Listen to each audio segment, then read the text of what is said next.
God, अच्छा अच्छा अच्छा, that's very sad. Right. But like I say, we do not know. This is a country which is very volatile, so I cannot make a comment. क्या होगा क्या नहीं होगा। अच्छा, let's stick to the class. मेरी recording start होगी and don't make any political comments, Rafi and all. चलिए जी, let's start. Let's finish the paper. We had already started. I have taken the paper out for you guys. तो हम जल्दी से इसको कर लेते हैं। ये है जी आपका पेपर। हम एक एफिशिएंसी वाला क्वेश्चन बहुत अच्छा आप लोगों ने किया था, महिरा ने सॉल्व करके मुझे भेजा है, मैं चेक करता हूँ and if it's really good I will share it in all the groups. तो हम कर रहे हैं अब सेकंड वाला। अब जरा देखने वाली ओलिगोपोली का क्वेश्चन आपको थोड़ा तंग करेगा ये, because it's a tough unit as well as less predictability कि किस तरह क्वेश्चन आएगा। Some firms in oligopoly markets choose to collude rather than engage in price competition. This will lead to higher prices and a less efficient allocation of resources. Evaluate this statement, 20 marks. ज़रा इसको थोड़ा सा absorb करें, पढ़ें इसको, समझें। अच्छा कोई बच्चा था लेकिन मैं एंटर नहीं कर सका उनको। अच्छा जी, तो इस क्वेश्चन को ज़रा पढ़ें 20-25 second, try and absorb if the students let you. जी तसल्ली से क्वेश्चन नंबर 3 को पढ़ें 20-25 सेकेंड, इसको सोचें कि कैसे करना चाहिए।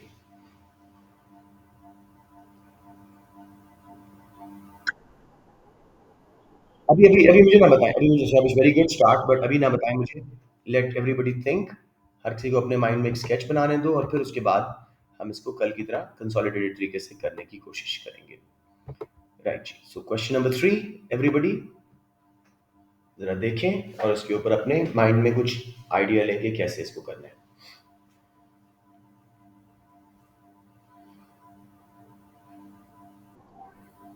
ये मल्टी एंगल्ड क्वेश्चन है, इसमें 2-3 एंगल्स मिक्स करके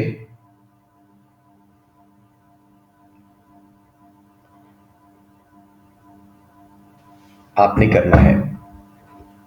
अच्छा बच्चे कह रहे हैं लेट मी इन।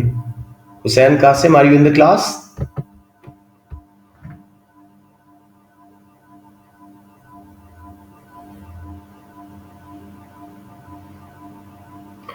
जी बच्चे, I think most of you would have read the question. मैं एक बार फिर पढ़ रहा हूँ। Some firms in oligopoly markets choose to collude rather than engage in price competition. This will lead to higher prices and a less efficient allocation of resources. Evaluate this statement. सबसे पहले जैसे साथ बता रहे थे, मुझे बताइए कि सबसे पहले आपको क्या करना है इस क्वेश्चन के स्टार्ट में।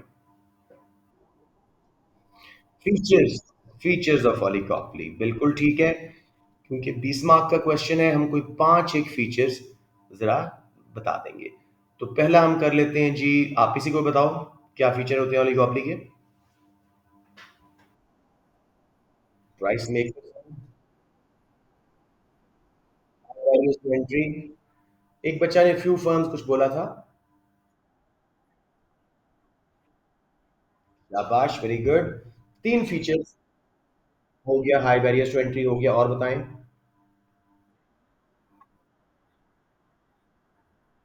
प्राइसेस रिजिड होती हैं, इंटरडिपेंडेंस बहुत होती है आपस में, ठीक है।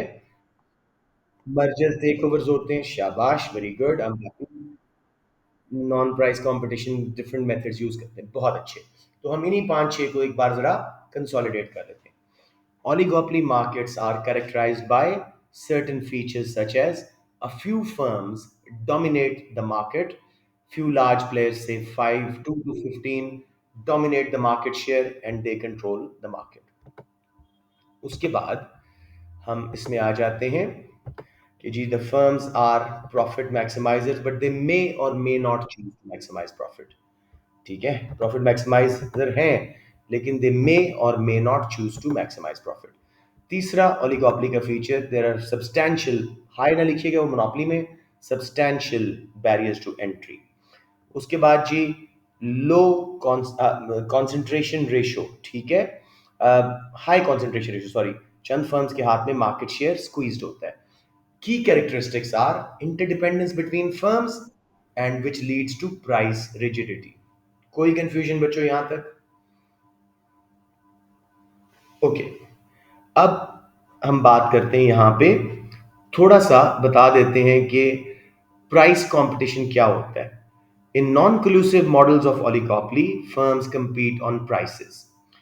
Either they cut price and the others follow, and it results in an out and out price war, or they avoid uncertainty and do not change prices.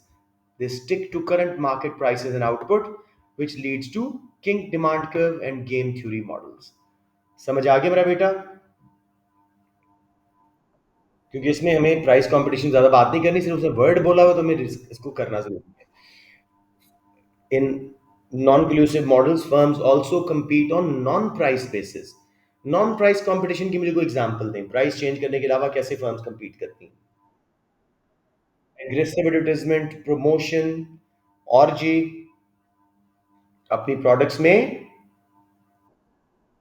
USP, unique selling points and features add करते हैं, और mergers and take overs के through अपना market share बढ़ाने की कोशिश करते हैं प्राइसेस चेंज करने की बजाय। ये आपका इनिशियल स्टेटमेंट हो गई।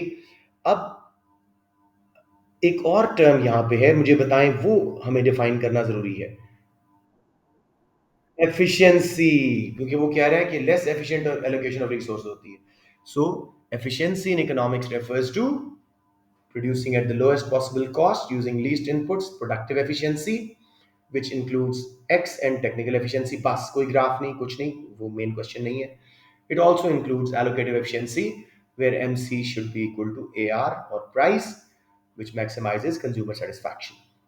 Up, let's discuss if oligopoly firms collude and prices rise and efficiency is compromised। ठीक है, अब हम क्वेश्चन के मेन स्ट्रक्चर पे जी जी जी। बिल्कुल नहीं बेटे, ये क्वेश्चन एलोकेटिव एफिशिएंसी वगैरह पे नहीं है, सिर्फ वो कह रहा है ओलिगोपोली एफिशिएंट है कि नहीं। ठीक है, उसको हमने क्रिटिक करनी है। तो लेट्स स्टार्ट नाउ। सबसे पहले आप बताएंगे जी, in order to collude firms में follow two models of collusion. कौन से हैं दो models?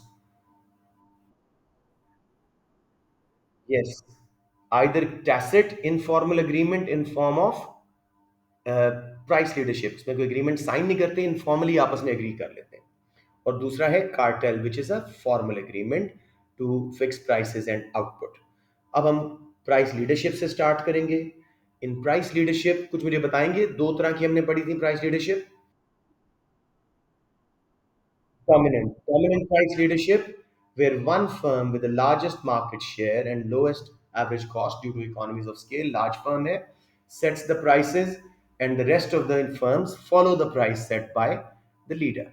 The other way is if there's no clear leader, dominant barometric price leadership may be followed, where firms set prices, assume the role of leader one by one in an orderly manner. अब यहाँ पे आप price leadership का graph बनाएंगे, बना के दिखा दूं दोबारा? No sir. अच्छा, इसलिए तो साथ है। Let's see, let's just do it. इसके अंदर आपने डुओपली मॉडल लेना है ओलिगोपली का, यानी दो फर्म्स, ताकि आप इसको सिंपल रख सको। तो let's start with duopoly model of oligopoly. और लेबल्स बता दें जी, मार्केट स्ट्रक्चर है, क्या लेबल करते हैं हम? Price, revenue, cost and quantity.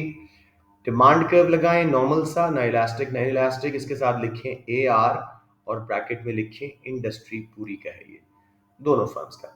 फिर एम आर लगा दें और उसके साथ लिखें इंडस्ट्री, दोनों फर्म्स का है। ये टू अपनी मॉडल हम बना रहे हैं। उसके बाद मेरा बेटा इसमें एवरेज कॉस्ट वगैरह नहीं लगती, आप एक मार्जिनल कॉस्ट कर्व नीचे लगाओ।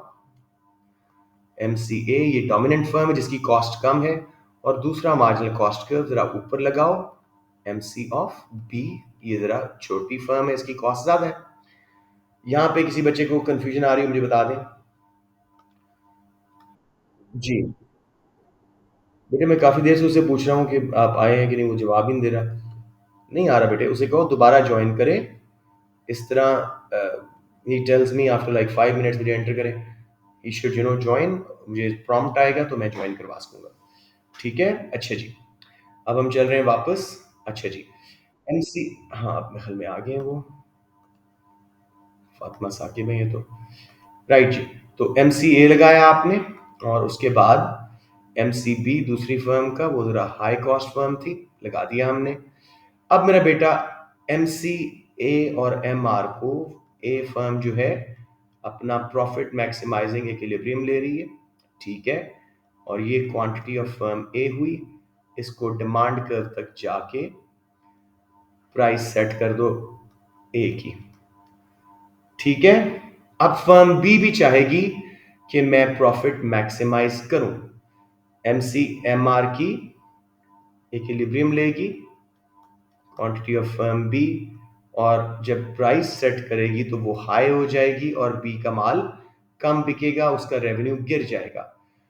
अब ना ही वो प्राइस कम करके ए से compete कर सक रही है, बिकॉज ए की कॉस्ट उससे बहुत कम है, वो हर मैचिंग प्राइस कट को मुकाबला कर सकता है। तो ए के लिए बेस्ट ऑप्शन है, बी के लिए बेस्ट ऑप्शन है कि ए की सेट की हुई प्राइस को ही अपना straight line demand curve average revenue marginal revenue समझ ले, और जहां उसका एमसी कर्व ए की प्राइस से मैच हो रहा है, यहाँ पे इक्विलिब्रियम वन बी ले, और ये आउटपुट क्वांटिटी वन बी बेचे, इससे उसको कुछ लेवल ऑफ प्रॉफिट मिलता रहेगा। समझ आ गया मेरा बेटा? कोई कंफ्यूजन? अब इसमें मुझे बताएं, क्या दोनों फर्म्स एलोकेटिवली एफिशिएंट हैं कि नहीं? नो, दोनों का एमसी प्राइस से बहुत कम है। बी ने बाद में ए की प्राइस ले ली है, लेकिन उसकी असल प्राइस तो पी ओ बी थी ना। सो दोनों का एमसी मैं बता देता हूं यहाँ पे, ए का एम ये बी का एमसी है, ये ए का एमसी है, लेकिन प्राइस दोनों की उससे बहुत ज्यादा है। तो both firms are producing at an allocatively inefficient output. Clear हो गया मेरा बेटा? कोई कंफ्यूजन?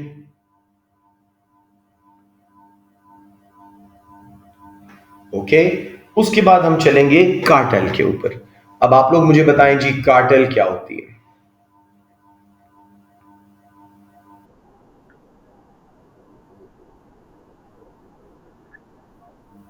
हाँ, formal agreement between a group of firms who get together who get together,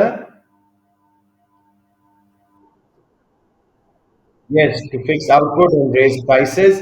They want to act like one big, what's it called, monopoly, producing in various plants. Idea is to maximize profit and use industry for their benefit. ठीक हो गया मेरा बेटा?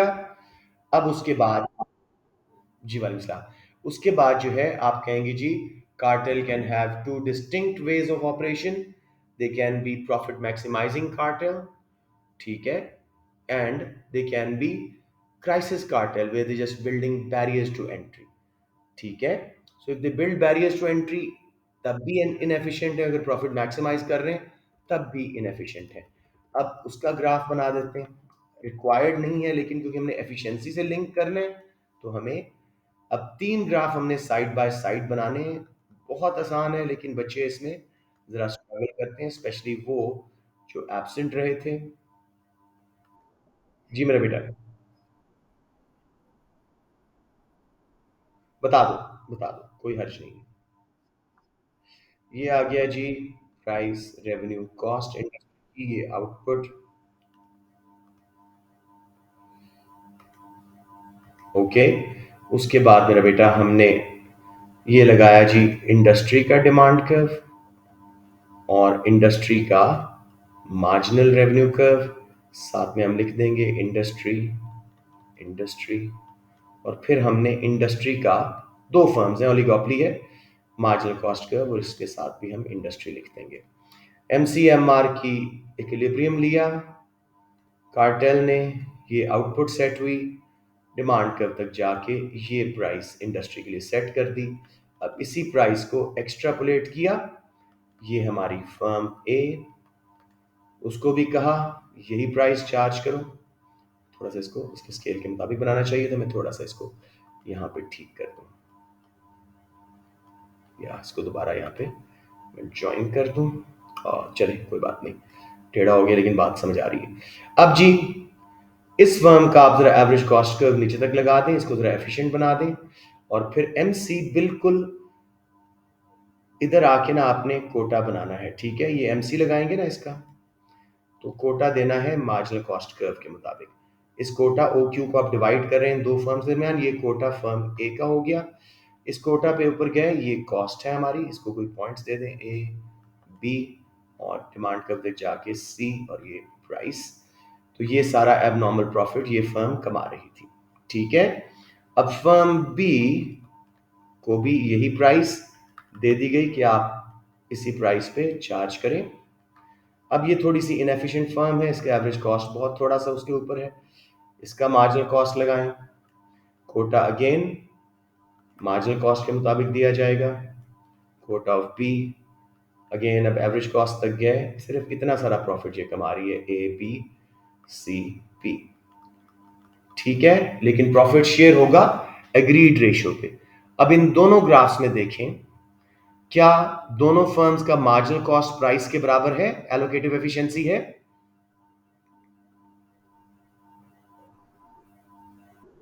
नहीं है, सिर्फ सात ने पिक की है, बाकी बच्चे बताओ मुझे। इस आउटपुट पे एमसी सिर्फ इतना है फर्म का, और प्राइस इतनी ज्यादा है। ठीक है, तो एलोकेटिव एफिशिएंसी नहीं है। क्या लोएस्ट पॉइंट पे हम प्रोड्यूस कर रहे हैं एमसीएसी वाले? नहीं, तो एलोकेट प्रोडक्टिव एफिशिएंसी भी नहीं है। तो oligopoly firms are not efficient in allocation of resources, either allocatively or productively. अब हम थोड़ा सा इवैल्यूएशन तरफ जाते हैं, इनके हक में केस बनाते हैं। ओलिगोपोलीज को परफेक्ट फर्म्स के मुकाबले में एफिशिएंसी के हवाले से क्या एडवांटेज है, बता सकता है मुझे? शाबाश साहब, ये बड़ी फर्म्स हैं, दे विल एंजॉय। अच्छा, मुझे लगा मैंने किसी बच्चे को एंटर करना था, sorry. They will enjoy economies of scale. ठीक है, इकोनॉमीज ऑफ स्केल इंजॉय करेंगे। लार्ज फर्म्स हैं जिसकी वजह से उनकी एवरेज कॉस्ट कम हो जाएगी। दूसरा, इनके हक में डायनेमिक एफिशिएंसी का आप आर्गुमेंट दोगे, because they are large firms and will earn abnormal profit in both short and long run. They can reinvest that profit into research and development and achieve dynamic efficiency, innovation, and reduce average cost in the long run, come up with product and process innovation। ये कर लिया। फिर उसके बाद जी तकरीबन हमारा ये evaluation complete हो चुकी है। आप ये भी कह सकते हैं कि sometimes oligopoly firms do not maximise profit because of recessionary conditions, तो उस केस में भी उनका जो है इनएफिशिएंट ज़रा कम होंगी। So that is about it. समझ आ गया पूरा आंसर? मार्क्स स्कीम दिखा दूं जल्दी से?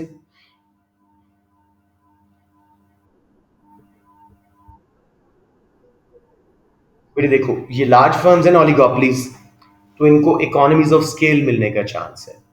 इकोनॉमीज ऑफ स्केल की वजह से इनकी एवरेज कॉस्ट कम होगी, lower than even perfect competitive firms, because उनका तो बहुत थोड़ी आउटपुट होती है, तो ये उससे लोअर प्राइस दे सकते हैं, जिससे कंज्यूमर्स के लिए एमसी प्राइसिंग हो सकती है, लोअर प्राइस पे उनको चीजें मिल सकती हैं, तो एफिशिएंट हो सकते हैं। सेकेंडली, इनके पास बहुत सारा प्रॉफिट होता है, ये रिसर्च एंड डेवलपमेंट पे इन्वेस्ट करके ना सिर्फ इनोवेशन ऑफ प्रोडक्ट्स कर सकते हैं, प्रोसेसेस को भी इनोवेट कर सकते हैं, जिसके एवरेज कॉस्ट कर्व नीचे शिफ्ट होगा। अगेन, ये डायनामिक एफिशिएंसी की वजह से हो सकता है ज्यादा एफिशिएंट हो। ठीक है, और अगर फर्म्स ओलिगोपोली में भी नॉन प्राइस कंपटीशन वगैरह पे आ रही हैं, प्राइस वॉर्स पे आ रही हैं, तो कोई जरूरत नहीं है कि कंज्यूमर्स को हाई प्राइस ही चार्ज करेंगे। अब नहीं, प्रोडक्टिवली नहीं होंगे, देख मेरी मेरी बात सुनो। अ, अगर इनको इकोनॉमीज ऑफ स्केल मिलती हैं और ये प्राइस पास ऑन करते हैं कंज्यूमर को, लिमिट प्राइसिंग करके बैरियर्स बनाने के लिए वटेवर, तो हो सकता है मार्जिनल कॉस्ट प्राइसिंग के पास भी आ जाए।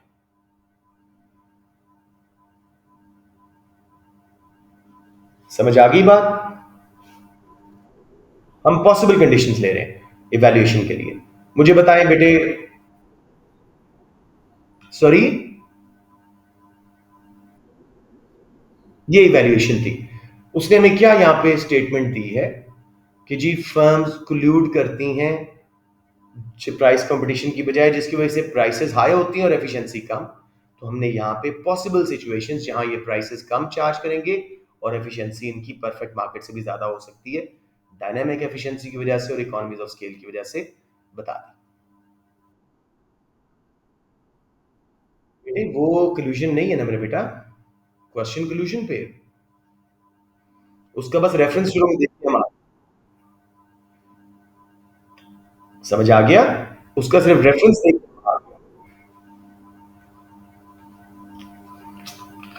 बहुत लंबा आंसर बन जाएगा वैसे भी ना, उसको तो जरूरत ही नहीं है वैसे भी।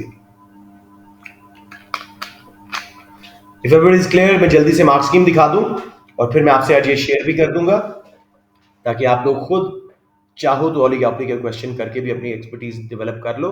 But that is why I keep requesting कि efficiency, labour market, consumer behaviour, production and cost and objectives पे कॉम्प्रोमाइज ना कीजिएगा। इन पांचों में से एक क्वेश्चन आना है, जैसे इस क्वेश्चन में आया हुआ है एफिशिएंसी का। So do not miss those units, otherwise you will be stuck with question like this, जिसमें आपको काफी मसला हो सकता है। अच्छे बच्चे इसमें 12-14 मार्क्स लेंगे, बाकियों को इसमें बहुत मसला आएगा। तो आई यू क्लियर ऑन दिस जी? अब देखते हैं जी, ये इसकी मार्क्स स्कीम है। सबसे पहले 14 मार्क्स के लिए key characteristics of an oligopoly market should be describe, जो आप लोगों ने बड़े अच्छे किए थे। कोलूजन शुड बी एक्सप्लेन्ड, जो आपने बताई थी कि जी एक टैसिट इनफॉर्मल भी हो सकती है, जिसको हम प्राइस लीडरशिप बोलते हैं, उसमें कोई फॉर्मल एग्रीमेंट नहीं होता। फिर प्राइस लीडरशिप को पूरा एक्सप्लेन कर दिया, और फिर कोलूजन को एक्सप्लेन कर दिया कार्टेल की शक्ल में, फॉर्मल एग्रीमेंट बिटवीन फर्म्स। फिर कुछ explanation efficient allocation of resources की हमने प्रोडक्टिव एलोकेटिव पे मेन फोकस मेनली करके बता दिया। फिर analysis of links between collusion, higher prices and allocative efficiency, हमने प्राइस लीडरशिप का ग्राफ बना के दिखाया। ना सिर्फ प्राइसेस हाई हो रही थी, ना प्रोडक्टिव एफिशिएंसी थी, और ना सिर्फ ये कि प्राइसेस हाई हो रही थी, प्रोडक्टिव एफिशिएंसी भी नहीं थी, और एलोकेटिव एफिशिएंसी भी एमसीएआर के बराबर नहीं था। फिर उसके बाद जी alternative analysis of alternative price and non price comparative approaches, हमने शुरू में ही कैरेक्टरिस्टिक्स में ही थोड़ा सा डिस्कस कर दिया था।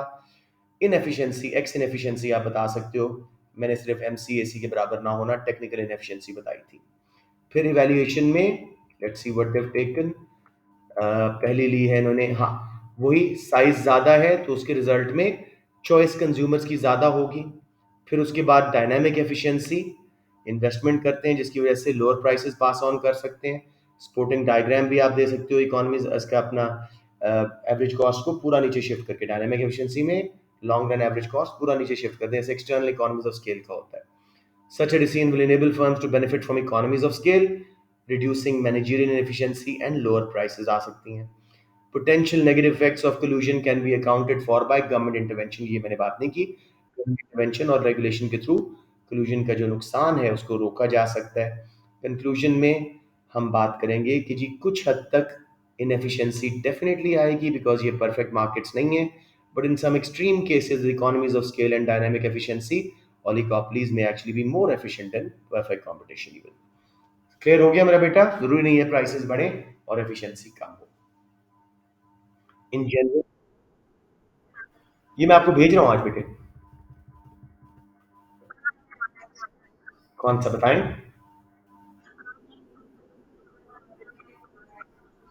ये तो हमने डिस्कस किया था ना कि ओलिगोपोली मार्केट में या तो कंपटीशन हो रहा होता है, out and out price war शुरू हो जाती हैं, या फिर king demand cover game theory के मुताबिक सारी फर्म या इकट्ठी प्राइस कम करती हैं या प्राइसेस रिजिड हो जाती हैं, बिल्कुल चेंज नहीं करती। या अब समझ आ गया बेटे? आई नो ओलिगोपोली का क्वेश्चन थोड़ा सा टैक्सिंग था, बट एक चले आपका एक सेफ जोन बन गया जस्ट इन केस आए। और अगर परफेक्ट कंपटीशन और मोनोपोली वगैरह पे आता है, मोनोपोलिस्टिक पे, तो वो तो इससे काफी आसान है। तो ये हो गया जी हमारा सेक्शन बी खत्म। We have time, let's look at section C. जरा अपना क्वेश्चन चूज करें, first look at both questions, और फिर उसके बाद हम आराम से इनको करते हैं, अपना क्वेश्चन चूज करें। मेन स्ट्रेंथ आपने क्या डेवलप करनी है कि स्टेटमेंट क्वेश्चन की समझनी और उसके मुताबिक आंसर करनी। हर बार मॉडल आंसर छापने से काम नहीं चलेगा। क्वेश्चन 4 ले रहे हैं, स्मार्ट चॉइस है, लेट्स सी बाकी देखते हैं क्या लेते हैं। 4, very good. Majority are taking 4। I personally think 4 थोड़ा ट्रिकियर है compare to 5। Yes, I personally think 5 ज्यादा स्कोरिंग है।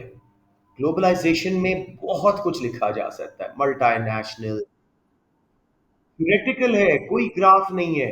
लिविंग स्टैंडर्ड्स, इनकम, लो इनकम कंट्रीज से रिलेट करना काफी आसान है, उसके पॉजिटिव नेगेटिव हमने बहुत पढ़े हुए हैं।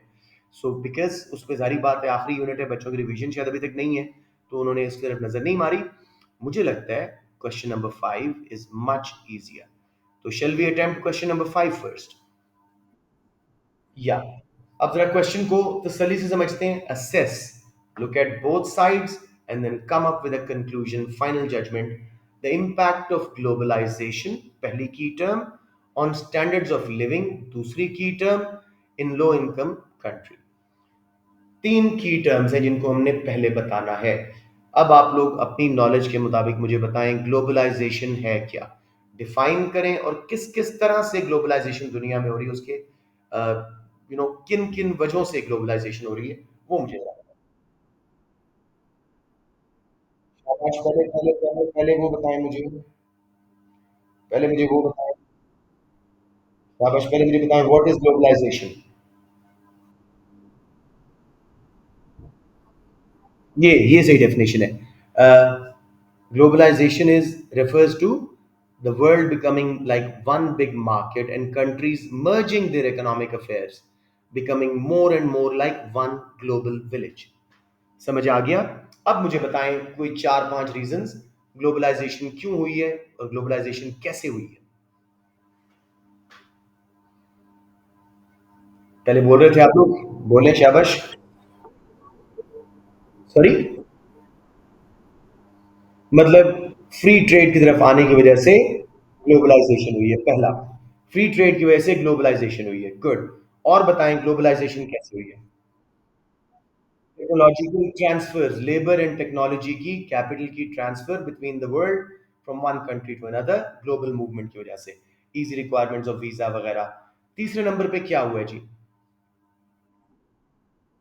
मल्टानेशनल्स. हाँ, मल्टानेशनल्स का सेटअप होना, कम्युनिकेशन चैनल्स का बेहतर होना, ट्रांसपोर्ट सिस्टम्स का बेहतर होना. अब आ जाते हैं जी नेक्स्ट टर्म पे. Standards of living.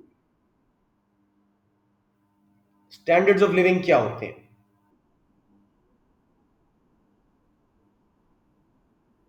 ठीक है. ठीक है, वेरी गुड. लो इनकम कंट्रीज क्या होते हैं?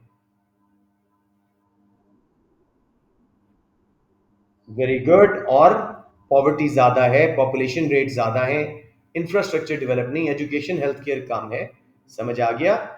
और लो इनकम कंट्रीज में स्टैंडर्ड्स ऑफ लिविंग लो क्यों होते हैं? पॉवर्टी की वजह से, अ, अच्छी एजुकेशन हेल्थ केयर ना होने की वजह से, इन्वायरमेंटल खराब होने की वजह से.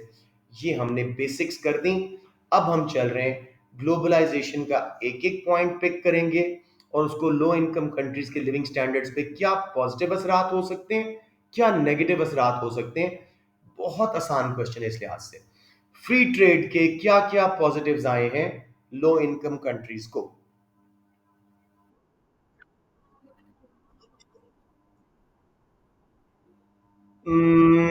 कैसे? कैसे कैसे? I don't agree with this point. MNC अलग चीज है, मैं फ्री ट्रेड की खाली बात कर रहा हूं. पहले एक को पिक करो. Yes, variety of goods and consumer choice in low income countries will improve. They'll be able to use latest technology, latest equipments and products which will widen their choice and welfare. ठीक है? Right? Competition. शाबाश, competition बढ़ेगा. Free trade. अभी तसल्ली से list ना करो. अभी कर नहीं, बैलेंस ऑफ पेमेंट खराब होगा. Let's go very slowly. ठीक है? माइक्स, माइक जरा एक सेकंड के लिए बंद करें ताकि क्लास रिकॉर्डिंग बिल्कुल डिस्टर्ब ना हो जाए. बहुत डिस्टर्बेंस हो रही है. माइक्स बंद करें. एक बच्चे का माइक खुला है, बंद करें प्लीज. अच्छा. फ्री ट्रेड के रिजल्ट में ग्लोबली और स्पेशली लो इनकम कंट्रीज के कंज्यूमर्स की चॉइस बढ़ेगी. उन्हें बहुत अच्छी क्वालिटी की गुड्स, टेक्नोलॉजी एटसेट्रा का ट्रांसफर आएगा, और नॉलेज का ट्रांसफर भी आएगा. उसके बाद हम बात करते हैं इसका नेगेटिव. फ्री ट्रेड की वजह से, बिकॉज हम लोग ज़्यादा प्राइमरी एंड सेकेंडरी सेक्टर्स पे रिलाई करते हैं लो इनकम कंट्रीज, हम इंटरनेशनल ट्रेड में मार खाएंगे. थ्योरेटिकली हमने लिखना है, रियलिटी का बाद में बात कर सकते हैं. थ्योरेटिकली हम लोग मार खाएंगे because we'll have to import very expensive technology and machinery and leisure services etcetera, और हम एक्सपोर्ट करेंगे primary goods and secondary goods with low value addition. तो लॉन्ग रन में हमारे मुल्कों में अनएम्प्लॉयमेंट हो सकती है, हमारी कंपनीज की वो क्वालिटी नहीं है, कंपैरेटिव एडवांटेज नहीं, हम नहीं कर सकेंगे। लेकिन empirical evidence suggest, world wide evidence suggest कि इंडिया, चाइना, ब्राजील, रशिया वगैरह इस वक्त डोमिनेट कर रहे हैं वर्ल्ड ट्रेड को। And they were not very high income countries, upper middle income countries थे, तो वो मुकाबला कर गए कुछ हद तक। लेकिन लो इनकम कंट्रीज विल स्ट्रगल और अनएम्प्लॉयमेंट आएगी। अब हम बात करते हैं, हमारा बैलेंस ऑफ पेमेंट खराब हो जाएगा। अब हम बात करते हैं, इसको लिंक करते हैं लिविंग स्टैंडर्ड से। एक तो कंज्यूमर्स की चॉइस बढ़ी, ठीक है। उसके अलावा क्योंकि एक्सपोर्ट्स, हम हमारी जो एक्सपोर्ट ओरिएंटेड इंडस्ट्रीज, उनको इकोनॉमीज ऑफ स्केल मिलेंगी, कुछ हद तक इनकम जनरेट हो सकती हैं, जिनसे लिविंग स्टैंडर्ड्स बढ़ सकते हैं। अब बात करते हैं free movement of labour and capital की। पहले लेबर की बात करते हैं। वीजा रिक्वायरमेंट्स कम हो रही हैं, लेबर बाहर जा सकती है। उसके थ्रू हमारे लिविंग स्टैंडर्ड्स क्यों बढ़ेंगे? जब हमारे वर्कर्स बाहर काम करेंगे, रेमिटेंसेज आएंगी, रेमिटेंसेज आएंगी, जिसके जो शायद स्पेंड की जाए, गवर्नमेंट को रेवेन्यू मिलेगा उससे, जो स्पेंड किया जा सकता है एजुकेशन पे, हेल्थ केयर पे, इंफ्रास्ट्रक्चर पे। तो अगर ऐसा हुआ तो हमारा जीडीपी बढ़ेगा। जब जीडीपी बढ़ेगा, प्रोडक्टिविटी बढ़ेगी, तो हमारे लिविंग स्टैंडर्ड्स अप होना शुरू हो जाएंगे। ठीक हो गया। उसके बाद हम, सॉरी बेटे, आपकी मर्जी है। इसने ऐसे ही किया होगा मार्क्स स्कीम में, ये पहले सारे पॉजिटिव्स करता है और फिर नेगेटिव्स पे आता है। लेकिन अगेन, बार बार लो इनकम कंट्रीज और उनके लिविंग स्टैंडर्ड्स पे बात कीजिएगा। इकोनॉमिक ग्रोथ आ रही है तो कुछ हद तक लिविंग स्टैंडर्ड बेहतर हो रहा होगा। अब बात करते हैं मल्टानेशनल्स की, बथेरे फायदे हैं।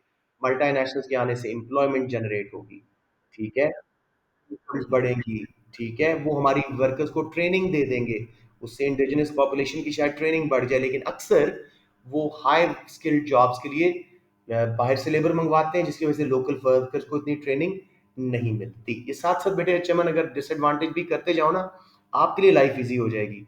वरना हर जगह पे आपको वापस आके करना पड़ेगा, बड़ा मुश्किल हो जाएगा। फॉलो कर रहे हो? एमएनसीज के आने की वजह से गवर्नमेंट का टैक्स रेवेन्यू बढ़ सकता है, जिसको वो अगेन हेल्थ केयर वगैरह पे स्पेंड करके लिविंग स्टैंडर्ड बढ़ा सकती है। बट अक्सर एमएनसीज वीक लीगल सिस्टम्स का फायदा उठा के टैक्स नहीं देते, बल्कि सब्सिडीज मांगते हैं, टैक्स हॉलीडेज मांगते हैं। एमएनसीज हमारे मुल्कों में आके पोल्यूशन कर जाते हैं, हमारे स्कार्स रिसोर्सेज को, नॉन रिन्यूएबल रिसोर्सेज को ख़त्म कर जाते हैं, जिसकी वजह से फ्यूचर लिविंग स्टैंडर्ड्स और सस्टेनेबिलिटी खतरे में आ जाता है। ठीक हो गया? जी जी। डायनामिक एफिशिएंसी आ सकती है क्योंकि हमारी लोकल फर्म्स उनको देख के लर्न करती हैं, उनके लेटेस्ट मेथड्स फॉलो करते हैं, टेक्नोलॉजी करते हैं अडॉप्ट, कॉस्ट कम होती है, इनोवेशन आती है। जी बेटे, और कुछ बोलें? बिल्कुल। और किसी वक्त भी वापस जा सकती हैं। हमारी मेन प्रॉब्लम, इकोनॉमिक डिपेंडेंस बहुत बढ़ जाती है, एक्सपोर्ट्स के लिए भी, इंपोर्ट्स के लिए भी। और इन मल्टीनेशनल्स की वजह से we start depending too much on them. Yes, कुछ रियल वेल्थ क्रिएट होती है, लेकिन जो इकोनॉमिक डिपेंडेंस है, लॉन्ग रन में हमारे लिए बड़ी नुकसानदेह हो जाती है, ठीक है, जब वो मल्टीनेशनल्स वगैरह छोड़ के चली जाती हैं।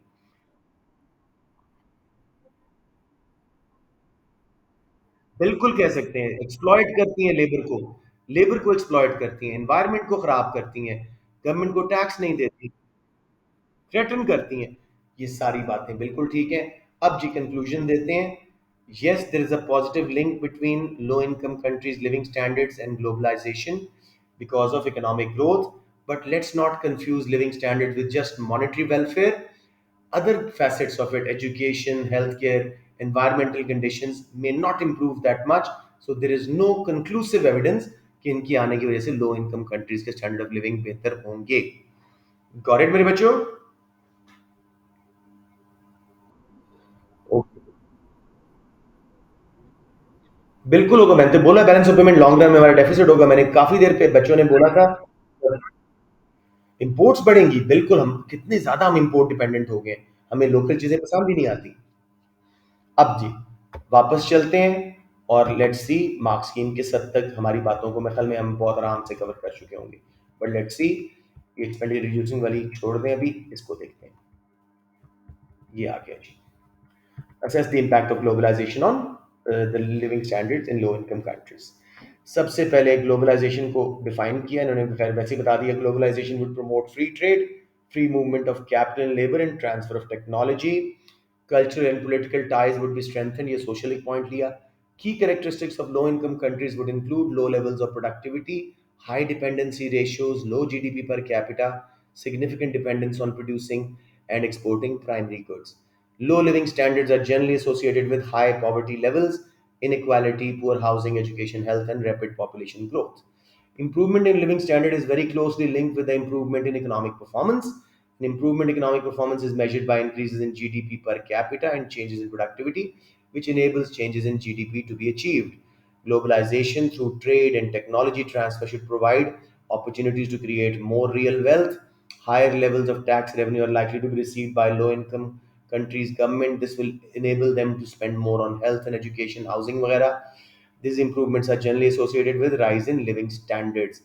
हमने तो इससे बहुत ज़्यादा बातें की थी, मल्टीनेशनल्स की बातें की थी, इमिग्रेंट्स वर्कर्स की बातें की थी.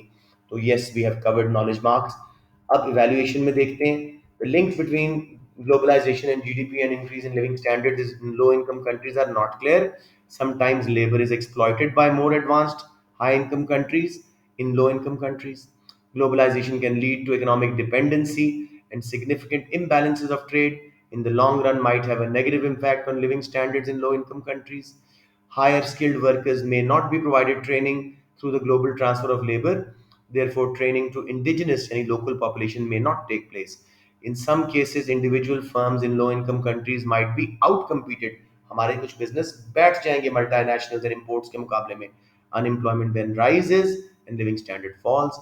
In conclusion, it is clear that there is a potential role for globalization to improve the standards of living, but this will depend on many factors which have been referred to as above, some of which might have an overall negative impact. Also, it is very important to ensure that appropriate measure of standard of living is used, one which does not rely entirely on material benefits gained by globalization. समझ आ रहा है मेरे बच्चों? I think it was an easier question of the two. जी,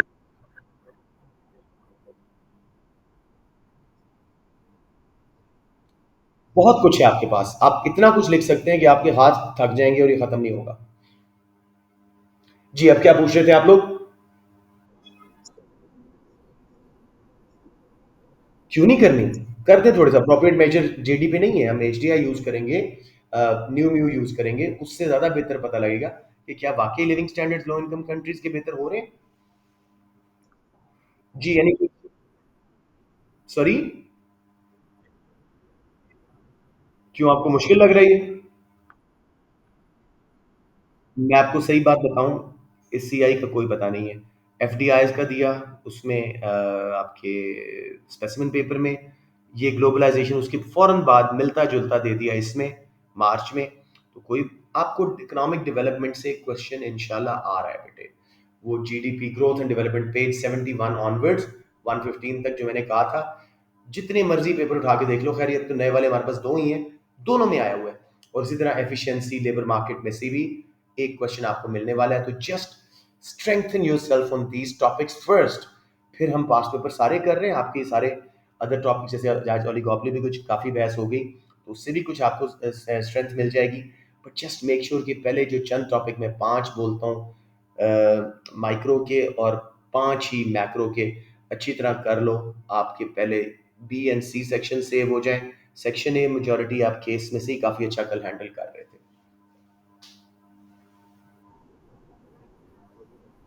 कौन सा? अच्छा जी, ये वही बेटे जो हमने बातों बातों में किया था कि मल्टीनेशनल आने से क्या होता है. खैर let's see. Links between globalisation and GDP and increase in living standards in low income countries are not clear. कभी कभी मल्टीनेशनल्स आके हमारे यहाँ पे लेबर को एक्सप्लॉइट करती हैं, चाइल्ड लेबर करवाती हैं, बहुत लो पे करती हैं. ठीक है, ये वो बात कर रहे हैं.